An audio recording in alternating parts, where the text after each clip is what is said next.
Dear students, आप सभी का एक बार फिर से आपके अपने YouTube channel all in one पर हार्दिक स्वागत है। मैं मयंक शर्मा। जैसा कि आपको पता था कि हम एक फिजिक्स सब्जेक्ट जो थी हमारी कंटिन्यूस थी, उसमें हम एक टॉपिक या फिर ये बोले कि एक सीरीज लेके चल रहे थे जिसका नाम था बेसिक फंडामेंटल्स टूल्स। तो उसमें हम एक टॉपिक स्टार्ट किया था जिसका नाम है अवकलन, जिसको इंग्लिश में हम बोलते हैं डिफरेंशिएशन, जिसका एक लेक्चर कंप्लीट हो चुका था।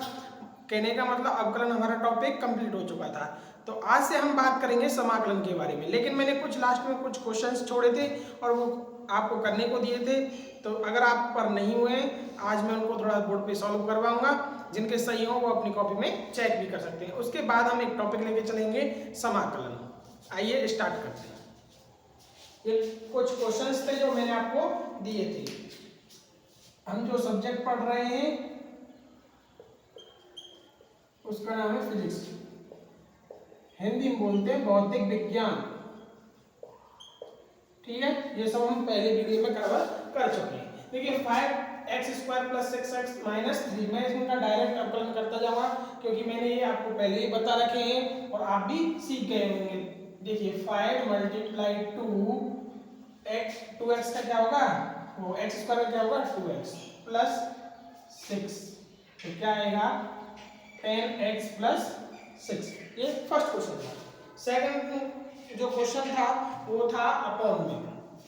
इसको मैं हटा देता हूँ यहाँ से क्योंकि जगह थोड़ी हमें इसके लिए जगह चाहिए।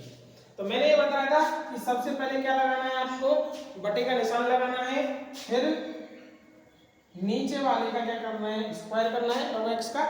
उसके बाद क्या करना है, जो हर है वो एज इट इज और d/dx ex का अवकलन minus ex as it is और d/dx log x का अवकलन। क्या हुआ देखिए, log x e⁻x का e⁻x minus e⁻x multiply 1/x upon log x का स्क्वायर।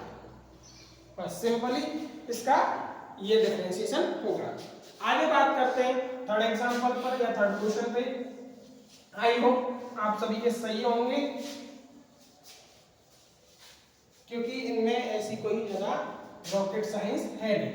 देखिए मल्टीप्लाई में इनमें कौन सा फॉर्मूला लगेगा, वही du.v वाला।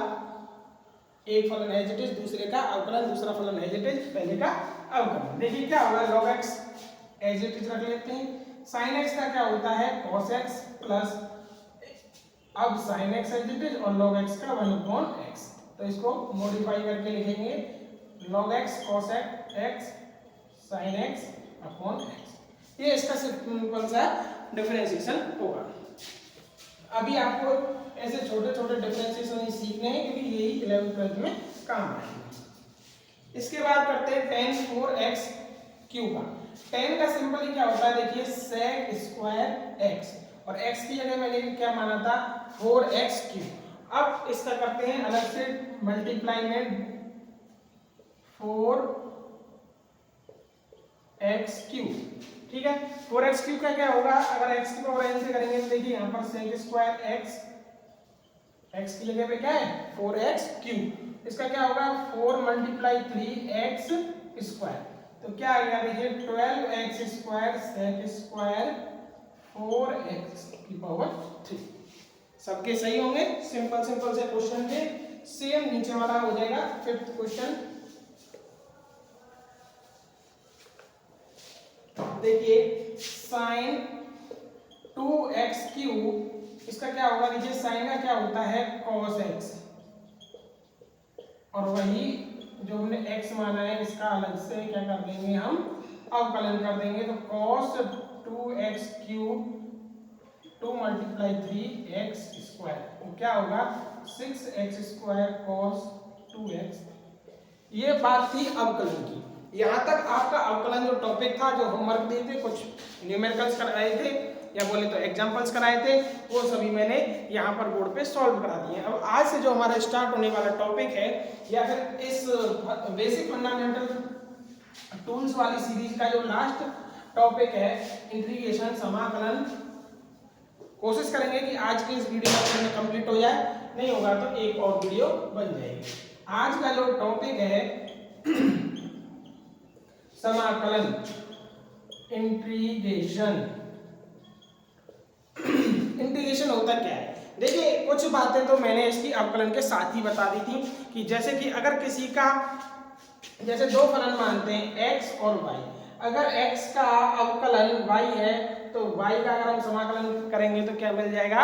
x मिल जाएगा। इसके भी कुछ बेसिक रूल्स होते हैं, उनको भी आज हम देखेंगे। इसका फॉर्मूला क्या होता है वो देखेंगे, बेसिक फॉर्मूला। इसका हम रूप कैसे लिखते हैं, रूप का मतलब है इसका ऑपरेटर क्या होता है। जैसे देखिए कंपैरिजन करके पढ़े तो कि इधर लिख लेता हूं मैं डिफरेंशिएशन और इधर इंटीग्रेशन,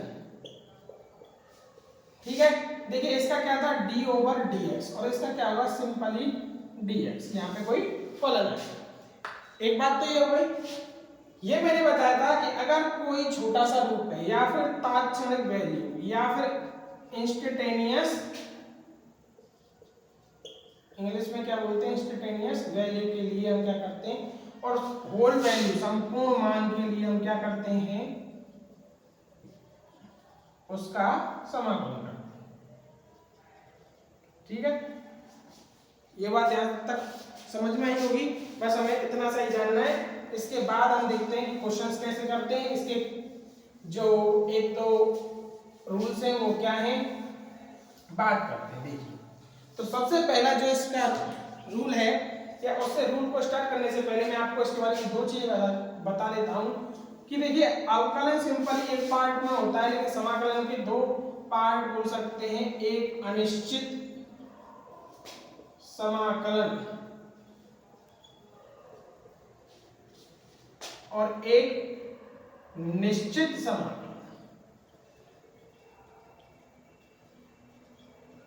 अगर मैं इन्हें इंग्लिश में बोलूं तो इनफाइनाइट और फाइनाइट इंटीग्रेशन, ठीक है। ये दोनों क्या होते हैं, अलग अलग होते हैं, इनमें थोड़ा सा अंतर क्या होता है आज मैं आपको स्पष्ट करके बताऊंगा। तो सबसे पहले जो हम बात करेंगे वो करेंगे अनिश्चित समाकलन की, कि अनिश्चित समाकलन होते क्या है, अनिश्चित समाकलन होते क्या है। दोनों के रूल एंड रेगुलेशन सेम है। तो फर्स्ट रूल हम पढ़ते हैं, जैसे कि हमने क्या पढ़ा था अवकलन में कि किसी भी नियतांक का अगर हम अवकलन करते हैं तो वैल्यू आती है 0। उसके विपरीत अगर मैं किसी भी नियतांक का, जैसे मैंने यहाँ नियतांक मान लिया a या फिर 1 मान लिया या फिर मान लिया a, तो इसका समाकलन क्या होगा x। अगर हम x के सापेक्ष करते हैं, वहां अपॉन में लिखते थे, यहाँ साइड में लिखेंगे, और यहाँ जो पीछे लिखा होता है इसका मतलब होता है के सापेक्ष। इंग्लिश में बोले तो विद रेस्पेक्ट, कि किसके रेस्पेक्ट में हम इसका इंटीग्रेशन कर रहे हैं। तो ए का हम किसके रेस्पेक्ट में कर रहे हैं, x के रेस्पेक्ट में कर रहे हैं, तो इसका समाकलन क्या होता है x। प्लस में क्या लिखते हैं हम c क्या होता है, एक नियतांक होता है। कि सर इस c का मतलब क्या होता है, हमें तो ये पता ही नहीं है, हमने c क्यों लिखा। देखो c को इंग्लिश में तो सभी बोलते हैं, क्या बोलते हैं, कांस्टेंट, इसीलिए इसे c से डिनोट करते हैं। लेकिन ये कांस्टेंट हम लिखते क्यों है, इसका आज मैं रीजन आपको बताने की कोशिश करूंगा, ठीक है। इसका एक और फॉर्मूला है, वो क्या है, देखिए x की पावर n dx। जैसे वहां भी x की पावर n इसमें होता था अवकलन में, उसका रूल क्या था, देखिए अवकलन का मैं यहाँ लिख देता हूँ, क्या था x की पावर n का nx n-1। इनमें कंफ्यूजन होता है, लेकिन समाकलन क्या होता है इसका, देखिए x n+1 और n-1, n+1, x की पावर n+1, नीचे भी n+1।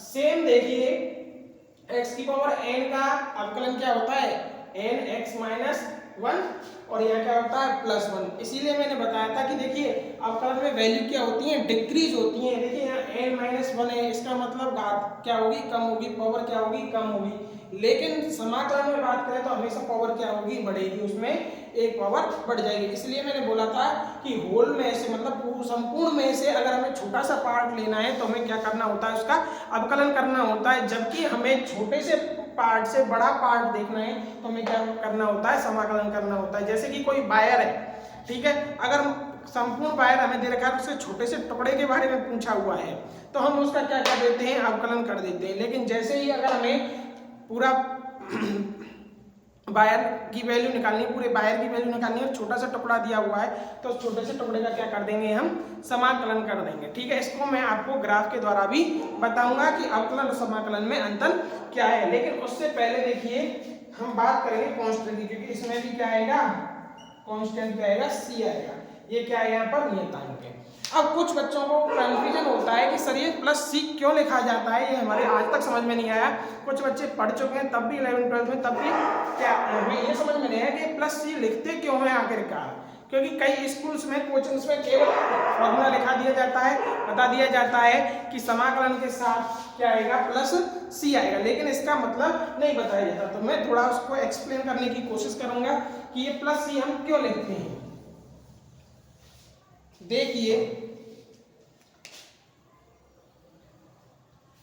बात करते हैं इस वाले फॉर्मूले की, ठीक है, चलिए स्टार्ट करते हैं। मैं ये बोलता हूं कि देखिए सिंपली अगर हम इसका क्या करें, न्यूमेरिकल करें, ठीक है, वो न्यूमेरिकल नहीं मतलब क्वेश्चन हल करते हैं। तो देखिए क्या लिखते हैं, अवकलन करते हैं डी ओवर डी एक्स, ठीक है, एक्स स्क्वायर, ठीक है, D over D x square का क्या होगा, 2x होगा या नहीं होगा, सिंपल ही बात है। अब करते हैं हम, क्योंकि वैल्यू तो देखो इंटीग्रेशन के बाद हमें कौन सी मिलेगी, जो अवकलन की है, एक्स स्क्वायर प्लस 5, ठीक है। इसका भी क्या होगा, देखिए 2x प्लस 5 है तो प्लस 0 हो जाएगा, dx एक्स स्क्वायर माइनस 5, तब भी क्या आएगा, 2x माइनस 0 आएगी। सिंपल यार, समझ रहे हैं अवकलन कर रहा हूं मैं, ये वैल्यू फाइंड आउट हो रही है। और भी कोई ले सकते हैं, देखो D over D x square plus half, इसका भी क्या रहा है, 2x प्लस 0, ठीक है। समाकलन से हमें क्या प्राप्त होता है, अवकलन प्राप्त होता है, मैं वो भी बताऊंगा आपको। देखिए जैसे 2x का मैं क्या करता हूं, समाकलन करता हूं, तो देखो एक्स स्क्वायर मिलेगा या नहीं मिलेगा, 2x n प्लस 1, 1 प्लस 1 बटे 1 प्लस 1, तो क्या आएगा, देखिए 2x स्क्वायर अपॉन 2, तो क्या आया, x स्क्वायर। मैंने 2x का समाकलन किया, क्या मिला मुझे, x स्क्वायर का अवकलन क्या मिला मुझे, 2x। लेकिन देखिए इसके साथ अगर ये प्लस 5 होता तब भी ये 2x आ रहा है, माइनस 5 होता तब भी 2x आ रहा है, प्लस 1/2 होता तब भी 2x आ रहा है। मतलब अगर मैं इसमें कोई भी कांस्टेंट जोड़ूं तब भी इसका आंसर क्या आ रहा है, सेम 2x आ रहा है। इसीलिए हम समाकलन करते टाइम प्लस सी को जोड़ते हैं, जिससे कि ये कांस्टेंट की वैल्यू कुछ भी हो सकती है, 1 2 3 4 5 प्लस माइनस 1/2 कुछ भी हो सकती है। इसीलिए हम इस प्लस सी को ऐड करते हैं। ये आपको कंसेप्ट समझ में आया या नहीं आया, नहीं आया हो तो ये कहीं देखिए, कहीं पूछा भी नहीं जाएगा, बस एक फॉर नॉलेज कि हमें पता होना चाहिए, इसके लिए मैंने ये आपको बताया था। लेकिन कहीं काम में नहीं आएगा, हमें सिंपली फॉर्मूला याद रखना है कि अगर कोई नियतांक है, कांस्टेंट है, तो उसका समाकलन क्या होता है, x, ठीक है। अगर यहाँ y है तो y, t है या तो t होगा, और x की पावर n का क्या होगा, x n plus 1 upon n plus 1 plus c। ये हमें c जरूर ऐड करना है। इसके कुछ हमें फॉर्मूले भी हैं, जैसे अवकलन में मैंने ट्रिग्नोमेट्री के जो 6 के 6 फंक्शंस होते हैं उन सभी के फॉर्मूले लिखाए थे, पर आप देखना उनमें बस साइन कॉस इनके ही फॉर्मूले क्या होंगे, यूज होंगे। यहाँ मैं उन फॉर्मूलों को नहीं लिखाऊंगा, केवल साइन और कॉस का लिखाऊंगा, क्योंकि मोस्टली फिजिक्स में वही यूज होते हैं। और ये भी बता दूं कि मोस्टली जो यूज होता है वो अवकलन यूज होता है फिजिक्स में, समाकलन का 20% या 30% ही यूज होगा, मोस्टली 60 से 70% क्या यूज होगा, अवकलन यूज होगा। तो अब बात कर लेते हैं उन फॉर्मूले की। उससे पहले हम इस जो हमारा जो ये फॉर्मूला है, इस पर हम कुछ क्वेश्चंस देख लेते हैं, न्यूमेरिकल्स देख लेते हैं कि अगर हमें x की पावर कुछ दे दी जाए तो हम उसको कैसे सॉल्व करेंगे। तो आइए आगे बढ़ते हैं। आई थिंक यहाँ तक आपको समझ में आया होगा। अगर नहीं समझ में आता तो कमेंट करें या फिर वीडियो को दबा दीजिए। तो बात करते हैं, देखिए पहला क्वेश्चन x की पावर 9, दूसरा क्वेश्चन x की पावर 5, तीसरा क्वेश्चन x की पावर 4, चौथा क्वेश्चन x की पावर -2। एक चीज और बता देता हूं जो कई टीचर नहीं बताते कि देखिए x की पावर n dx, ठीक है, इसका क्या होता है x n plus 1 n plus 1, ये इसका क्या होता है फॉर्मूला प्लस c। लेकिन हमें हमेशा याद रखना है कि यहाँ n की वैल्यू -1 नहीं होनी चाहिए, ये क्या है, एक कंडीशन है, क्योंकि हम रख के देखेंगे कि x की वैल्यू अगर हम -1 रखते हैं यहाँ पे तो वो एक अलग फॉर्मूला बन जाता है, उसका अलग इंटीग्रेशन होता है। तो ये कंडीशन हमें याद रखनी है कि x की n की वैल्यू -1 नहीं होनी चाहिए, ठीक है, ये कंडीशन आप उसमें साथ में ऐड कर सकते हैं। अब मैं बात करता हूं फर्स्ट क्वेश्चन पर जो है x की पावर n, इंटीग्रेशन करेंगे dx, तो n की वैल्यू क्या दे रखी है 9, तो सबसे पहले देखिए x n plus 1, तो 9 plus 1 upon 9 plus 1 equal to x की पावर 10 अपॉन, फर्स्ट क्वेश्चन हो गया। उसके बाद देखिए x की पावर 5 dx, तो x की पावर 5 plus 1 5 plus 1, तो x की पावर 6 अपॉन 6, x की पावर 4 dx, तो x 4 plus 1 4 plus 1 equal to x की पावर 5 अपॉन 5, x की पावर -2, कोई दिक्कत नहीं है सर, सिंपल सी क्वेश्चन है। देखिए वही रखना है -2 plus 1 -2 plus 1, तो क्या आएगा, देखिए यहाँ पे -2 plus 1 -1 बचेगा, x की पावर -1 अपॉन यहाँ -1, तो इसको क्या ले सकते हैं -1 बटे, क्योंकि ये हर में आएगा, ठीक है, अगर ये हर में आएगा तो क्या होगा, वैल्यू जो इसकी पावर है वो प्लस में। ये यहाँ तक मैंने आपको 4 क्वेश्चंस करके बता दिए, आपको समझ में नहीं आए हो तो दोबारा पूछ लेना या फिर एक बार वीडियो दोबारा देख लेना, इसमें बहुत ही सिंपल सा कंसेप्ट लगा हुआ है, एक ही फॉर्मूला है, ज़्यादा कोई प्रॉब्लम वाली बात नहीं है। अब बात कर लेते हैं आगे थोड़ी सी, आगे क्या बात करते हैं सर, देखिए एक दो क्वेश्चंस और देख लेते हैं, थोड़ा कंसेप्ट और क्लियर हो जाएगा कि अगर सर क्वेश्चन है d/dx 5x4, तो सिंपली क्या हो जाएगा, 5 बाहर आ जाएगा, ये तो अवकलन का लिख दिए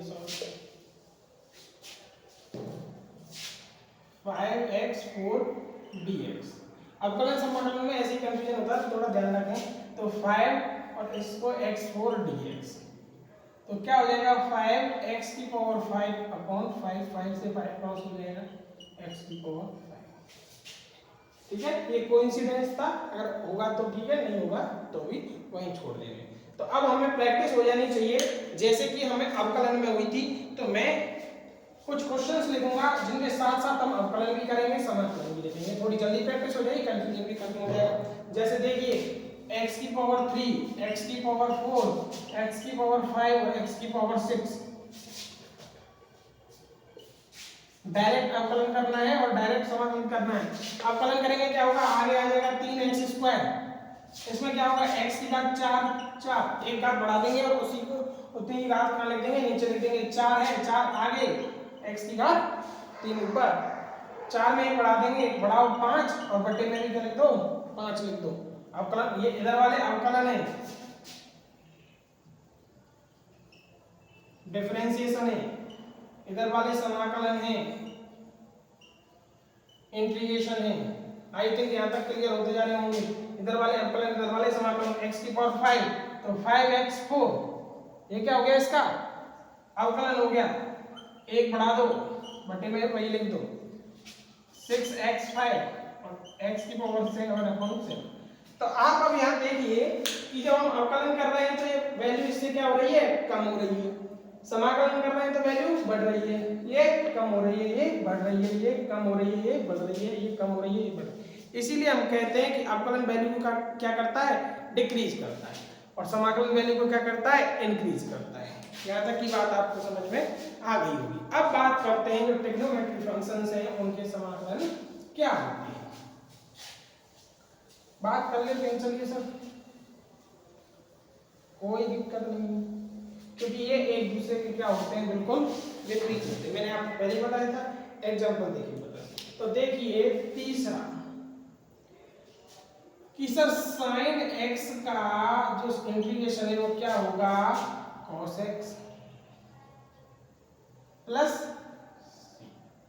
अब देखिए अभी मत लिखना, एक बार cos x dx, इसका क्या होगा, sin x प्लस, मैंने बताया था एक दूसरे के क्या है, विपरीत है। तो हमने देखा था कि cos का क्या था, माइनस साइन एक्स, यहाँ क्या हो जाएगा, sin x का क्या हो जाएगा, माइनस cos x हो जाएगा। ठीक है, ये तो मेनली हमारे काम आते हैं। तीसरा जो को देखिए काम आता है, मैंने बताया था कि x की पावर -1 नहीं होनी चाहिए, तो 1/x, इसको क्या लिख सकते हैं, देखिए अगर ऊपर लिखेंगे तो x की पावर -1 लिख सकते हैं ना, इसीलिए वो मैंने वहां पे कंडीशन लगाई थी x की पावर -1 नहीं होनी चाहिए। अगर x के सापेक्ष इसका अवकलन करते हैं तो क्या आता है, log x प्लस c। 6 को फॉर्मूला देख लेते हैं, e की power x dx equal to, वहां भी e की पावर x आया था, यहाँ भी कहेगा e की पावर x प्लस c। केवल जो अनिश्चित समाकलन है और निश्चित समाकलन में उनमें इतना डिफरेंस है अवकलन करने के पश्चात कि हम उनमें प्लस सी नहीं जोड़ेंगे। निश्चित समाकलन में हम क्या नहीं जोड़ेंगे, प्लस सी नहीं जोड़ेंगे। ये अनिश्चित हैं, उनका नाम ही क्या है, अनिश्चित, इसीलिए इनका नाम क्या रखा गया है, अनिश्चित, क्योंकि इनकी कोई हमें पता नहीं कि फिक्स वैल्यू क्या आएगी, कि सी की वैल्यू क्या आएगी हमें पता ही नहीं, इसीलिए हम इनको क्या बोलते हैं, अनिश्चित समाकलन बोलते हैं। उसमें क्या होता है, हमें लिमिट दी हुई होंगी, आगे हम सॉल्व भी करेंगे, इसलिए हमें पता होता है कि इसका फिक्स आंसर ये होगा, इसलिए उसमें हम प्लस सी नहीं ऐड करते। ये दोनों में सबसे बड़ा डिफरेंस है। ठीक है, तो ये आपको 4-5 फॉर्मूले समझ में आए या नहीं आए। एक और फॉर्मूला हम यही लिख लेते हैं 7वें नंबर का, कि sin ax dx, इसका क्या होता है, sin का क्या होगा, cos ax upon a plus, क्योंकि sin का क्या होता है, माइनस। ये चेन रूल वाला ही सिस्टम है, उसमें हम क्या करते थे, डिफरेंशिएशन करके उसको मल्टीप्लाई में लिखते थे।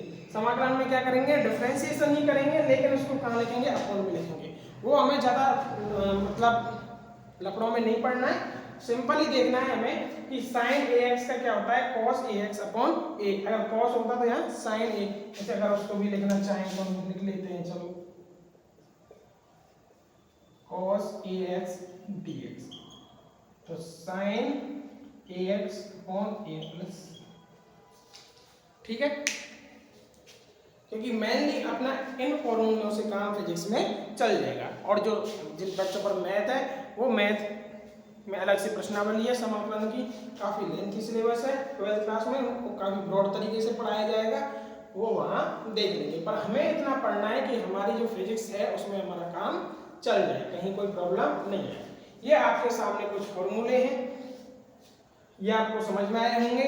इसके अलावा ये आपको याद भी करने हैं। इसके अलावा जो एडिशन या सब्सट्रैक्शन का, देखिए समाकलन में अपॉन का, मल्टीप्लिकेशन का अलग टूल होता है कि अपॉन में दिया हो, मल्टीप्लिकेशन में दिया हो तो कैसे सॉल्व करने, क्योंकि वहां तक हमें इसलिए नहीं जाना क्योंकि हमारा उद्देश्य केवल समाकलन की सहायता से फिजिक्स पढ़ना है, न कि मैथ की प्रश्नावली सॉल्व करना है। अब देखिए एक और टाइप बता देता हूं कि अगर ऐसे दिया हो, देखिए 4x³ + 3x - 4 dx, इसका समाकलन क्या होगा, तो इसका सिंपली जैसे हम अवकलन करते हैं ऐसे ही क्या कर देंगे, इसका समाकलन कर देंगे। इनको क्या लिख देंगे, अलग अलग लिख देंगे। कैसे लिखेंगे, ऐसे लिखेंगे। देखिए सिंपली क्या होगा, इसका 4 बाहर आ जाएगा, x की पावर एक और बढ़ा देंगे, 4/4, 4 से 4 क्रॉस हो जाएगा, प्लस 3 बाहर आ जाएगा, x² अपॉन स्क्वायर, x की पावर n वाले से ही करना है, सिंपली मसाला अलग करना है, -4x मोस्टली बच्चे गलती कहाँ करते हैं कि हमें अवकलन भी पढ़ते हैं समाकलन पढ़ते हैं तो कंफ्यूजन हो जाता है, डायरेक्ट नियतांक देख के उसका वैल्यू उसकी वैल्यू क्या कर देते हैं 0 कर देते हैं। लेकिन हमें अभी याद रखना है कि अब हम अवकलन नहीं कर रहे, क्या कर रहे हैं, समाकलन कर रहे हैं। तो x की पावर 4 3x²/2 माइनस 4x। बताइए कोई कहीं दिक्कत? ऐसे प्लस में होंगे तो प्लस में, माइनस में होंगे तो माइनस में। ये आपको यहाँ तक का जो समाकलन का कंसेप्ट था वो समझ में आया या नहीं आया? समझ में आया तो आप वीडियो को लाइक जरूर करें, जिससे हमें पता चलता है कि कितने बच्चों को समझ में आ रहा है या कितने बच्चों को समझ में नहीं आ रहा। तो अब आगे बात कर लेते हैं निश्चित समाकलन की, क्योंकि देखो ये छोटे छोटे से टॉपिक हैं, ये हमें बस हेल्प के बेस से पढ़ने, कंसेप्ट क्लियर करने के बेस से पढ़ने, इन पर हमें रिसर्च नहीं करनी, क्योंकि ये जो मेनली जो टॉपिक हैं वो किसके हैं, मैथ के टॉपिक हैं, जहाँ पर मैथ वाले सब इनको कराएंगे, क्योंकि वहाँ इनका अलग से चैप्टर है, और एक चैप्टर नहीं, दो तीन चैप्टर है। तो अनिश्चित समाकलन के बारे में हमने आज सीख लिया कि क्या होता है, प्लस सी क्यों जोड़ते हैं।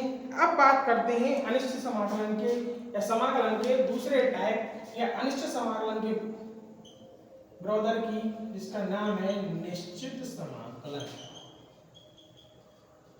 अनिश्चित समाकलन और निश्चित समाकलन में क्या अंतर है? आ का, केवल इसका अंतर है आ का। उसमें अनिश्चित समाकलन में आ आगे आ जाता है, इसमें आ हट जाता है। तो अब बात करेंगे कि मेनली अंतर क्या है इसमें। जैसे देखिए अनिश्चित समाकलन में हमें पता नहीं होता कि कांस्टेंट c की वैल्यू क्या होगी, 1 होगी, 2 होगी। मैंने आपको साइड में सॉल्व करके बताया था कि -1/2 होगी, +1/2 होगी। लेकिन निश्चित समाकलन में हमें क्या दी होगी, लिमिट दी होगी, और लिमिट कैसे दी होगी, कैसे हमें वो सॉल्व करनी है, आज वो हम देखेंगे। फॉर्मूला वही सेम है। देखिए कि मान के चलो ये क्या है, एक तो समाकलन का साइन है, x की पावर n है dx इक्वल टू x की पावर n + 1/n - 1 ठीक है। ये इसका क्या होगा, प्लस नहीं और माइनस नहीं प्लस, ठीक है। यहाँ हमें लिमिट दी होती है +x1 और x2।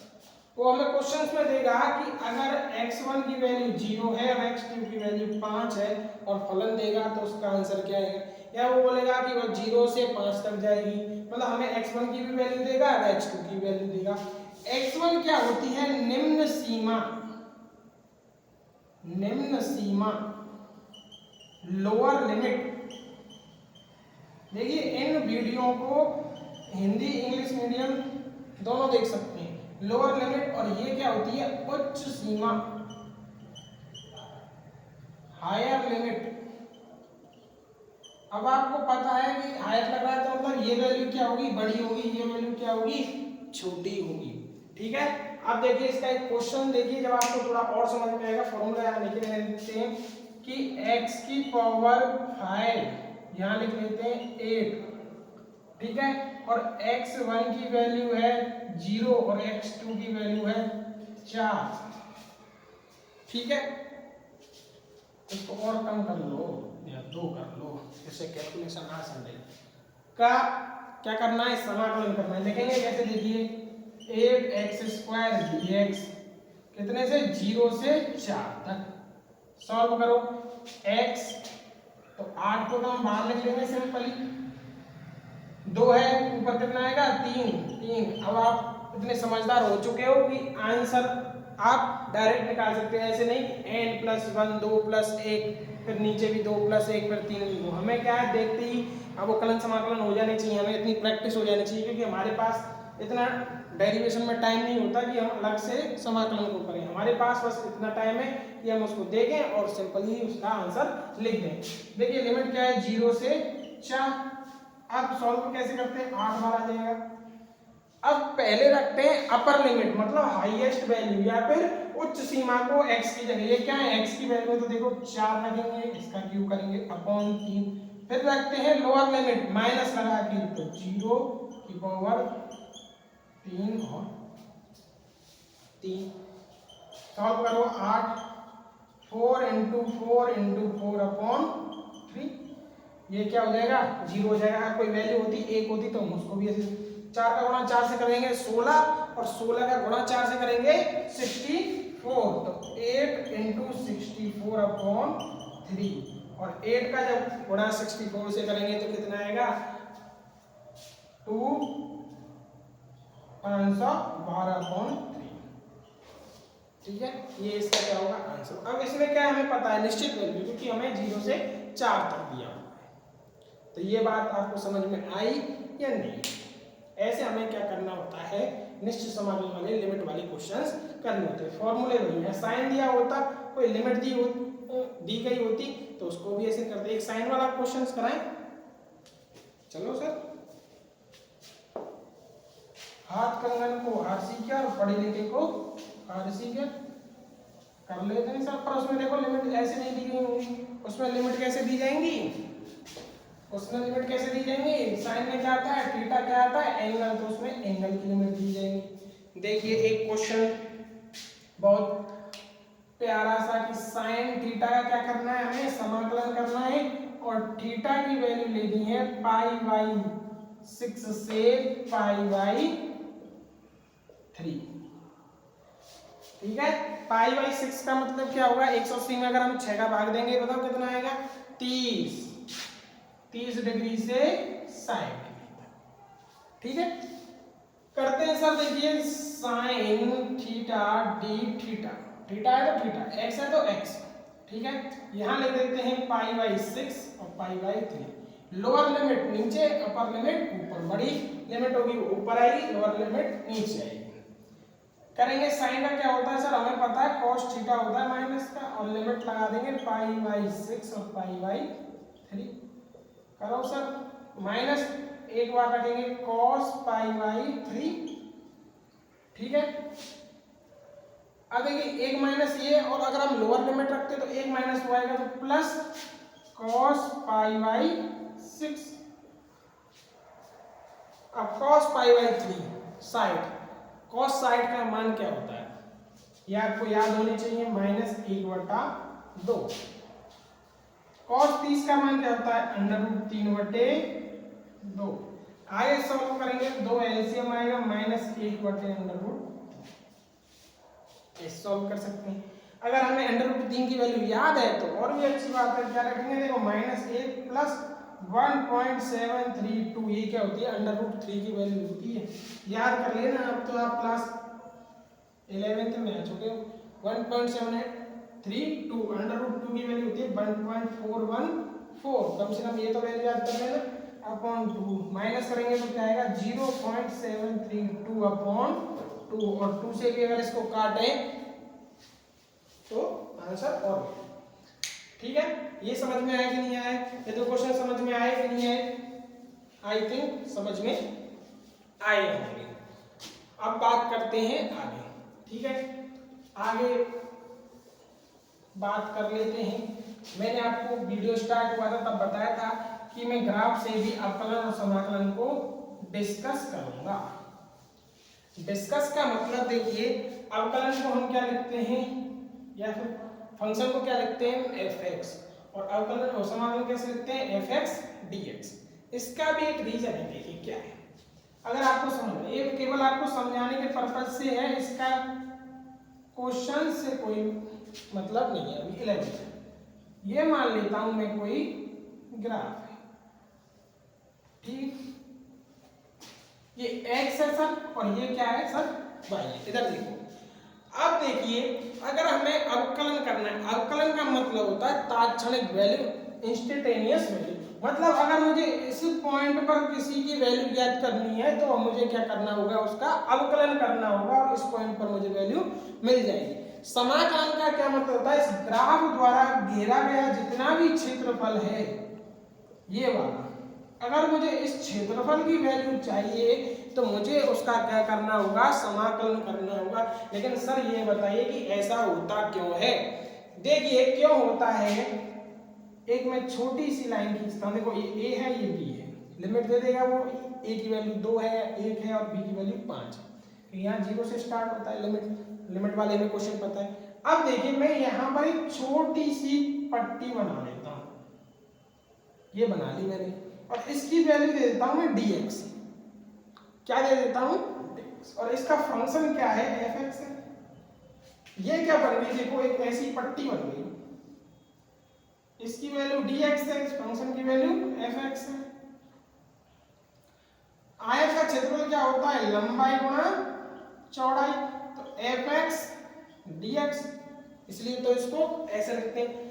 अब इसको समाकलन क्यों करते हैं, देखिए अगर ऐसी छोटी छोटी छोटी पट्टियां इस पूरे क्षेत्रफल में रख दी जाएं और उनको जोड़ दिया जाए, छोटी छोटी पट्टियों को जोड़ दिया जाए, तो इस संपूर्ण क्षेत्रफल की वैल्यू निकल जाएगी इस छोटे से हिस्से की वजह से। इसीलिए इसका क्या किया जाता है, समाकलन किया जाता है। मैंने ये बताया था कि समाकलन का मतलब क्या होता है कि छोटे से पार्ट से संपूर्ण वैल्यू ज्ञात करना ही समाकलन करने के लिए हम क्या करते हैं, समाकलन करते हैं। ये देखिए हमने यहाँ छोटी सी पट्टी मानी और ऐसी छोटी छोटी पट्टियों को जोड़ दिया, तो ये वैल्यू यहाँ से लेके यहाँ तक आ जाएगी। इसलिए समाकलन का मतलब क्या होता है कि ग्राफ के नीचे का जो एरिया होता है उसे निकालने के लिए भी हम किसका यूज करते हैं, समाकलन का यूज करते हैं। आपको थोड़ा बहुत समझ में आया होगा, कंसेप्ट क्लियर हुए होंगे, ठीक है। अब इसकी बात कर लेते हैं, एक और प्रॉपर्टी होती है जो मोस्टली काम नहीं आती, लेकिन फिर भी मैं आपको बता देता हूँ, क्योंकि देखिए कि अगर हमारे काम आ जाए या नहीं भी आए, पर ज्ञान कहीं ना कहीं काम जरूर आता है। एक प्रॉपर्टी की बात कर लेते हैं, कई बार अगर मैथ के बच्चे भी वीडियो देखते हैं उनको भी काम आ जाएगी। अगर देखिए ऐसे कोई क्या दे रखा है, हमें फंक्शन दे रखा है, इसका हमें क्या करना है, समाकलन। इसकी लिमिट पे ध्यान देना, क्या है, -a से a है सर, सही बात है। इसकी लिमिट क्या है, -a से a है सर। अब देखिए इसका समाकलन क्या होता है, इसका जो समाकलन होता है ये होता है, देखिए 0 to a आगे 2 fx dx, ऐसे भी लिख सकते हैं इसको। और अगर हम दूसरी बात लिखना चाहें तो इसका डायरेक्ट समाकलन क्या होता है, 0। सर ये बात समझ में नहीं है कि ये भी लिख सकते हैं, ये भी लिख सकते हैं, कैसे लिख सकते हैं। देखिए इसमें क्या है कि जब मैंने आपको जब ये बताया था तो मैंने दो फंक्शन बताए थे, एक ऑड और एक इवन। अगर फंक्शन f और fx क्या हो, इवन हो, इवन का मतलब समफलन हो, तो उसको तो हम ऐसे लिख सकते हैं, वैल्यू क्या रख सकते हैं, लोअर लिमिट की 0, आगे मल्टीप्लाई 2 कर सकते हैं। अगर हमारा फंक्शन कैसा हो, विषम हो, विषम होगा मतलब ऑड फंक्शन होगा, तो हमें कुछ करने की जरूरत नहीं है, उसकी डायरेक्ट वैल्यू क्या आ जाएगी, 0 आ जाएगी। सर ये बहुत अच्छी बात है सर, अगर आपको कहीं काम पड़े fx dx, अगर उसकी लिमिट दे रखी हो -a से a, मतलब अगर यहाँ -5 से 5 दे रखी हो, -6 से 6, मतलब दोनों लिमिट सेम हो, एक प्लस की हो एक माइनस की हो, और वो फंक्शन अगर सम है तो आगे 2 करके और ऐसे लिख सकते हैं, और अगर वो विषम है तो उसका डायरेक्ट मान क्या आ जाएगा, 0 आ जाएगा। अब सर हमें ये नहीं पता कुछ बच्चों को कि सम फंक्शन क्या होते हैं, विषम फंक्शन क्या होते हैं, वो हम देख लेते हैं। देखिए सम फंक्शन की बात करूं, सम फलन की बात करूं, अगर मैं fx, अगर मैं x की वैल्यू -x रख देता हूं तब भी मुझे क्या मिलेगा, fx मिलेगा, मतलब वैल्यू किसकी मिलेगी, हमेशा प्लस की मिलती है। अगर x की वैल्यू माइनस रखता हूं तो इसको हम सम फलन कहते हैं। विषम फलन क्या होते हैं सर, विषम फलन वो फलन होते हैं कि अगर fx कोई फलन है और अगर मैं वैल्यू -x रखूं तो इसकी वैल्यू मुझे क्या मिलेगी, माइनस में मिलेगी। कहने का मतलब ऐसे फलन जिनमें x की वैल्यू चाहे प्लस रखो या माइनस रखो, वैल्यू हमें हमेशा किसकी मिलेगी, प्लस की मिलेगी, उन्हें हम बोलते हैं समफलन। और ऐसे फंक्शन जिनमें अगर x की वैल्यू माइनस रखते हैं तो वैल्यू किसमें मिल जाती है, माइनस में मिल जाती है, उसे हम कहते हैं सम फंक्शन। सर हमारे ऐसे समझ में नहीं आता, एग्जांपल देके बताओ। तो एग्जांपल सर इधर देख लेते हैं, जैसे देखिए x² और एक है x³। x² की वैल्यू में देखिए x की वैल्यू एक बार 1 रखता हूं, एक -1 रखता हूं, तो 1 रखेंगे तो क्या आएगी वैल्यू, 1 आएगी, और -1 रखेंगे तब भी क्या आएगी वैल्यू, 1 ही आएगी। इसमें देखिए अगर हम +1 रखेंगे तो वैल्यू 1 और -1 रखेंगे तो -1। तो x² कैसा फंक्शन है, सम फंक्शन है, x³ कैसा फंक्शन है, विषम फंक्शन है। तो ये जो प्रॉपर्टी और सम और विषम फंक्शंस के लिए वर्क करती है। आप इस वीडियो को दोबारा देखें, आपको समाकलन जरूर स्पष्ट क्लियर हो जाएंगे, जितने हमें फिजिक्स में काम में आते हैं। मैंने अपनी तरफ से पूरी कोशिश की है। ये लास्ट वाली प्रॉपर्टी है, ये मोस्टली काम इतनी नहीं आएगी, फिर भी मैंने एक्स्ट्रा बता दी है। अगर आप को या इससे पहले की चीजें समझ में आ गई हैं तब भी ये वीडियो आपके लिए बहुत ही लाभदायक है, सक्सेसफुल रही। अगर अब तक जो हमने पढ़ा था वो था बेसिक फंडामेंटल्स। अब हम नेक्स्ट वीडियो से जो स्टार्ट करेंगे वो क्लास 11th चैप्टर फर्स्ट जिसका नाम है मात्रक एवं मापन, यूनिट एंड मेजरमेंट, वो स्टार्ट करेंगे। आराम आराम से धीरे धीरे हम थ्योरी कवर करेंगे, कुछ क्वेश्चंस भी करेंगे। और ऐसा बिल्कुल नहीं है कि ये वीडियो केवल हिंदी मीडियम या इंग्लिश मीडियम के लिए है। मैं हिंदी और इंग्लिश दोनों यूज करता हूँ, दोनों को अच्छे से समझ में आएगी। हम जो पहला चैप्टर स्टार्ट करेंगे उसका नाम क्या है, यूनिट्स एंड मेजरमेंट, मात्रक एवं मापन। अब तक की आपको वीडियो कैसी लगी हमें जरूर कमेंट करके बताएं, लाइक करें, शेयर करें। अगर आपको कहीं भी कोई प्रॉब्लम है किसी भी टॉपिक में तो आप जरूर बताएं, हम उसको सॉल्व करने की जरूर कोशिश करेंगे। आप अपना प्यार और सपोर्ट ऐसे ही देते रहें। धन्यवाद, thank you, tata, good night, take care.